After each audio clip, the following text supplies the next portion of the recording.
Hi everyone, my name is Nogotemba. You are more than welcome to be here. Make yourself comfortable and feel at home. Hi everyone, welcome back.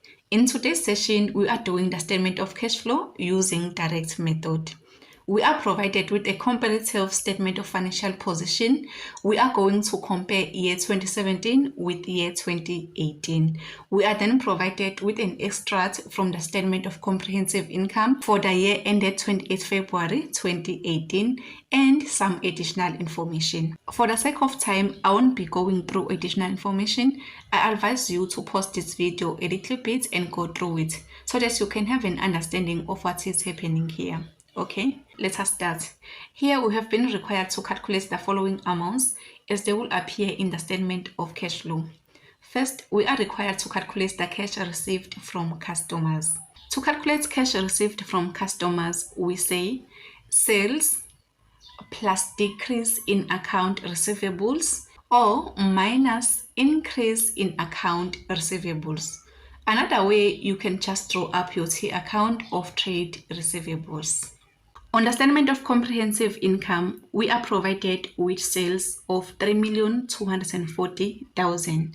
You write it down. You then check if we have increase or decrease in trade receivables.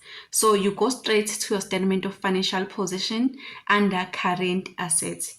Here we have trade and other receivables. We begin the year with an opening balance of 228,000.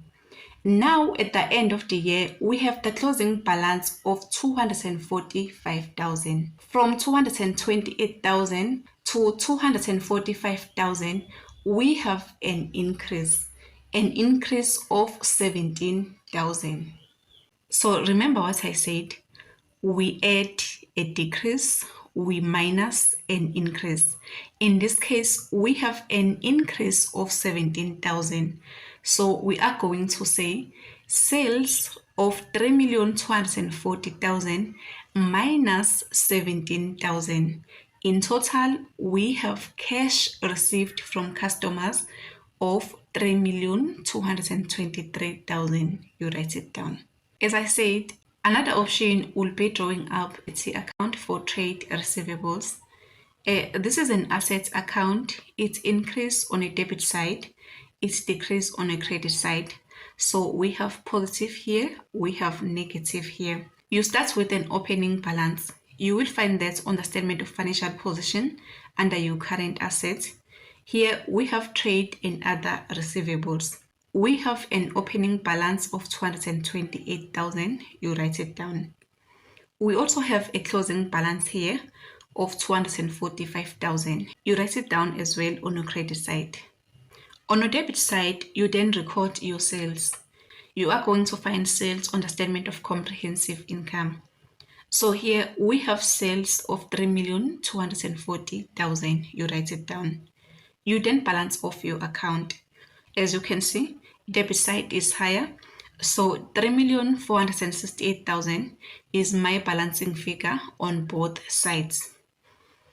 If you say 3,468,000 minus 245,000, our credit side is short by 3,223,000. You write it down. Contra account here is a bank. We received this money from our debtors.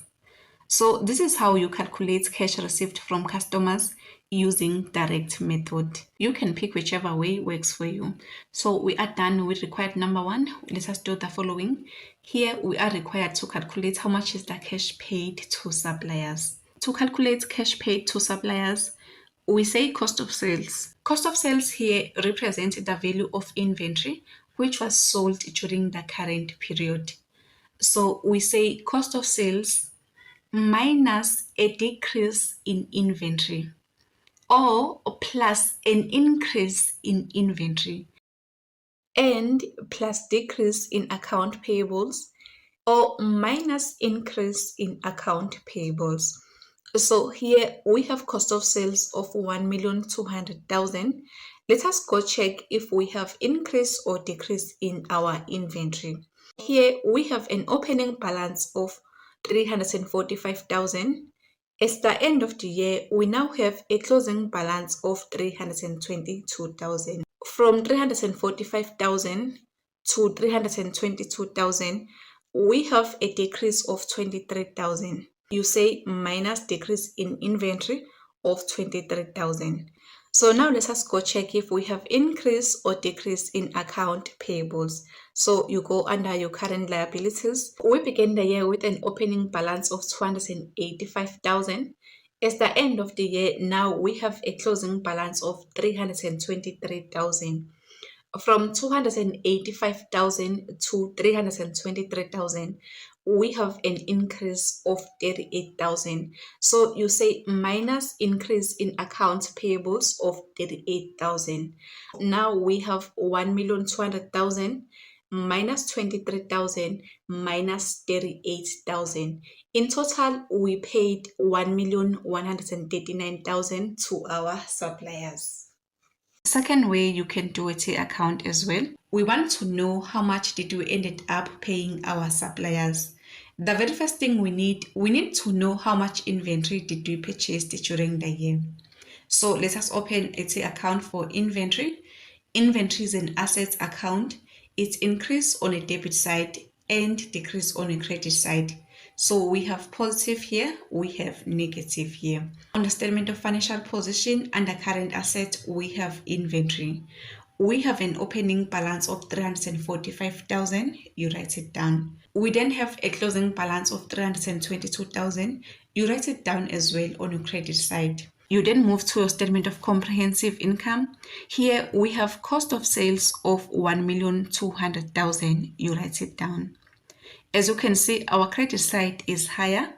1,522,000 is my balancing figure on both sides. If you say 1,522,000 minus 345,000, so debit side is short by 1,177,000. You write it down. It means we purchased more inventory.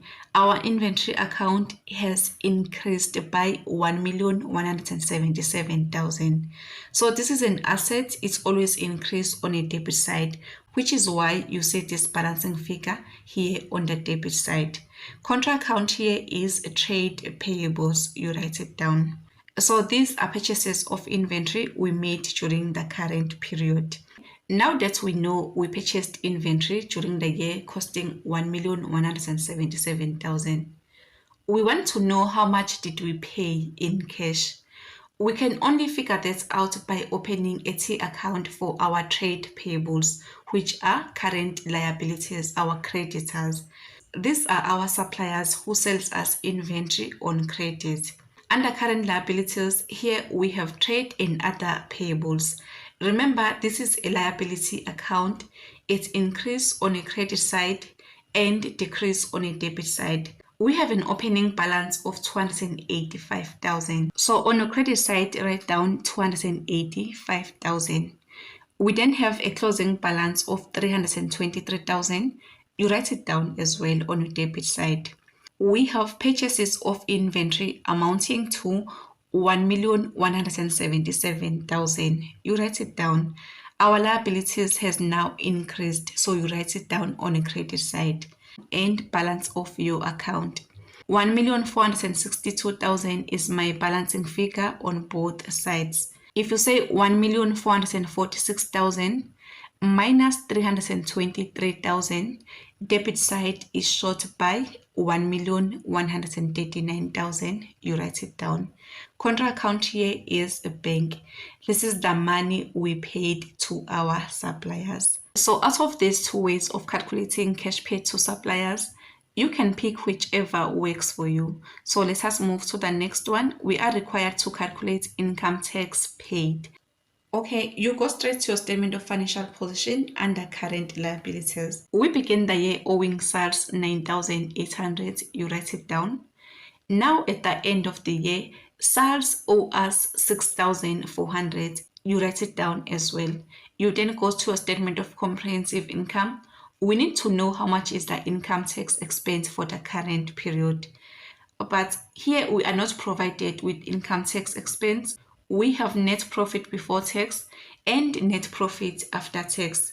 Income tax is right here in between. So if you say 1,168,000 minus 846,000, income tax expense is 322,000. You write it down in balance of your account. 338,200 is my balancing figure on both sides.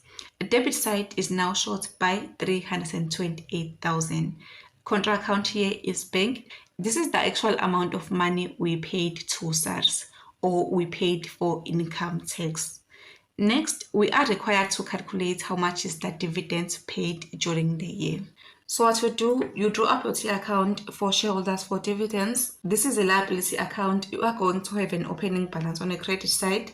So you go straight to a statement of financial position under current liabilities. Here we have shareholders for dividends.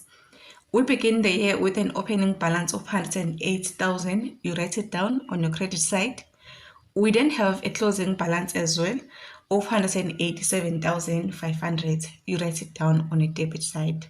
On the additional information number 2, here we have share capital. We are told we have authorized share capital of 800,000 of ordinary shares. 1st October, new ordinary shares were issued. Bullet number 3, the directors declared a dividend of 60 cents per ordinary share on 28 February 2018. This is exactly the last day of our current period. We need to know how many shares we have issued so far. Last information is telling us about that. On 28 February 2018, the share register shows that a total of 690,000 shares has been issued to date. Okay, so in total for the whole year, we have issued 690,000 ordinary shares. You then say times 60 cents per share. 414,000 is the total dividends declared during this current period. So you write it down, 414,000. You then balance off your account. 522,000 is my balancing figure on both sides. Our debit side is short by 334,500. You write it down. Contra account here is bank. This is the actual money we paid for dividends. Okay. Last information under required number 1. We are required to calculate how much is the proceeds from sale of fixed assets. So here is my property, plant and equipment note. As always, we start by opening balances at the beginning of the year. We don't have cost, we don't have accumulated. They already calculated how much is the carrying amount at the beginning and at year end. So you say carrying amount at the beginning of 2,598,300. Write it down. You then move to movements. What's happened during the year? We have additional information number 1. We have an addition here of 2,100,000. You write it down. Disposal, just skip this for now. On the statement of comprehensive income, here we are provided with depreciation expense of 215,100. You write it down. Always put bracket. After depreciation, we then have carrying amount at year end of 4,137,700. You write it down. So you then work backwards and change signs. We have carrying amount at year end of 4,137,700 plus depreciation of 215,100 minus additions of 2,100,000 minus carrying amount at the beginning of the year of 2,598,300. We have asset disposal of 345,500. You write it down. This is what we were required to calculate. Let us move to required number 2. Here we are required to calculate the statement of cash flow. Only cash flow from operating activities for the year ended 28 February 2018 using direct method. We are required to prepare only operating activities. So first, write down ABC Limited statement of cash flow for the year ended 28 February 2018. Cash flow from operating activities. We have cash received from customers, which we already calculated here, required number 1, to be 3,223,000. You write it down. We then have cash paid to suppliers and employees. We already calculated this amount as well here, required number 1, to be 1,139,000. This is an outflow we are paying, so always put bracket to indicate money going out. Cash received from customers minus cash paid to suppliers and employees, that gives us cash generated from operations. So we have 3,223,000 minus 1,139,000. Our cash generated from operations is 2,084,000. You write it down. After calculated your cash generated from operations, we then have tax paid, dividends paid, and interest paid. Here we already calculated income tax paid when we're doing required number 1 to be 338,200. You write it down. We are paying, always put brackets. We also calculated dividends paid here to be 334,500. Again, you write it down and put brackets. So now we need to calculate how much is the interest paid during the current period. You go straight to your statement of financial position. Here we don't have any interest payable or any accrued interest. That means we have opening balance of 0. You then go to your statement of comprehensive income and check how much is the interest incurred during this current period. On the additional information, nothing here as well. So the only interest we have is this one we incurred during the year on the statement of comprehensive income of 132,000. So you have opening balance of 0 plus 132,000 minus 0. 132,000 is the interest paid during the current period, so you write it down and put brackets. If you say 2,084,000 minus 338,200 minus 334,500 minus 132,000, we have cash flow from operating activities of 1,279,300. You write it down. So this is what we were required to do. Thank you so much for watching. Till next time, Tululu.